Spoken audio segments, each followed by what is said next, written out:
And now it's my privilege to introduce MLA and Minister for Culture and Tourism, Mr. Ricardo Miranda, here to bring greetings from the Government of Alberta. Mr. Miranda.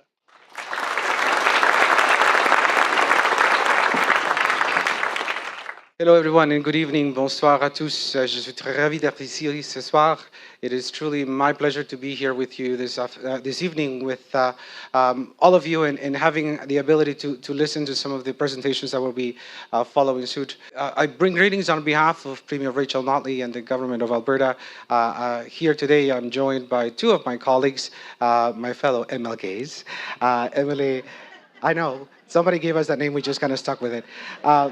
Estefania Cortes Vargas and Michael Connolly are here today. Thank you for coming. And I'm also joined today by Dr. Richard Starkey from MLA for Vermilion Lloydminster. Thank you for being here today, sir. True story, we keep running into each other at Pride Parades, both in Grand Prairie and Edmonton. I've yet to see you in Calgary, but we're going to work on that.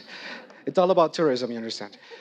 I came to Canada in 1988. I came to this country as a refugee from Nicaragua. And I moved to, my family moved to Northeast Calgary, the place that I represent. I actually grew up in the same neighborhood that I today represent. And I can tell you that things have changed dramatically from those days. But in many respects, things have unfortunately remained the same. I remember being very, very scared to be myself. Never mind being gay, Hispanic, and Jewish in Northeast Calgary. It was a combination of many things, intersectionality being one of them. It wasn't a phrase that was coined until much later, and I quite understood what it really meant. But quite frankly, I have to say that growing up in the city of Calgary has meant a lot to me because it's given me everything that I ever needed to succeed in life. I went to university, and that was the first place where I actually felt safe. And it was actually being a member of the Student Association and being in the closet and actually learning that there were other people who were like me, not perhaps as diverse as my mother decided to make me, but definitely something that I saw there was diversity. But as you know, it took many, many years. It took until a Supreme Court decision, until the discussion of whether I, as a human being, had rights was really finally settled. And unfortunately, upon being elected along with my colleagues, there have been instances in the not too recent past in which the same discussions, the same kinds of things have been brought forward. I am very proud to be part of a government that introduced legislation that would amend the Human Rights Code in Alberta to include gender identity and gender expressions on the grounds against to be discriminated in this province. Thank you. And in not too distant past, we talked about GSAs in school, and that also prompted a new round of extremely toxic discussion.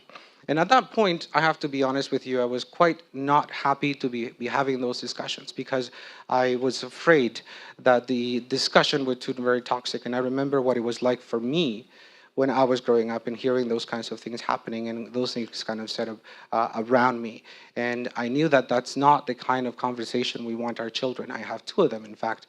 And in that discussion and in that whole context, we really thought about what was best and honestly had a discussion about how do we as a province celebrate diversity? How do we as a province celebrate the fact that absolutely you have to look after the common good, but children especially, having a place for them to feel safe every day and being able to be themselves around their peers and have people who are like them, who feel like them, and who have a basic common understanding. One of my experiences since being elected was quite an interesting one, and I will share that with you right now. And that was, I was asked by ISMES to be a living book. And I had the opportunity to go in, and it was young people from all over the province. And I was sitting there, and so these young people came into the room, and they started asking me some questions. And I said, I need a minute, time out. And I went to the moderator, and I said, these kids are asking me some really questions that I'm not sure that I should be the one answering. The moderator turned to me and said, well, who did you ask when you were that age? who did you have around to ask those very uncomfortable? Did you go to your parents? I said, okay, you've made your point. And I went back and I answered those questions, being mindful, of course, of the role, but at the same time understanding that the opportunity was simply there to do something for someone that no one had done for me. And I think when we're looking at the work that the University of Alberta has done, the Vriend decision that was fought on behalf of our community certainly has allowed us to go much further than we expected. But there is so much more work that needs to be done.